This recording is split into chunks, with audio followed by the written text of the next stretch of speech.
Taigi sveiki visi, su jumis sveikinasi Prosta Bananas ir šiandien čia bus toks gal nedidelis podcastas, kas nebuvo, kodėl nekūriau video ir kas išvis nutiko per šią maždaug savaitę. Tai va, visų pirma pas mane buvo lūžęs kompas, dėl ko aš negalėjau kurti nei video, nei nieko daryti. Tai, ko aš susimuliau, tai kad reikia perinstaliuoti Windows'us ir kad pas mane lūžo hardas ir va. Ir va, aš vakar viską padariau, pas mane dabar 7 Windows'ai stovi kaip, o stovėjo šiaip XP.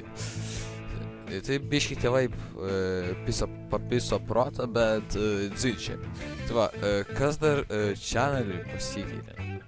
Channelį nieko nepasikeitė pas mane, taip kaip ir buvo 100 subų ir 1300 kažkiek peržiūrų, tai tiek ir buvo, tai nuo šios dienos aš vėl kursiu video ir gal bandysiu jau pirmą video įkelti kaip cheatbaną ar kažką tokio jau taigi šiandien, taigi ačiū, kad žiūrėjote, su jumis buvo Prosta Bananas ir čia buvo toks nedidelis podcastas mano naujai pradžiai YouTube.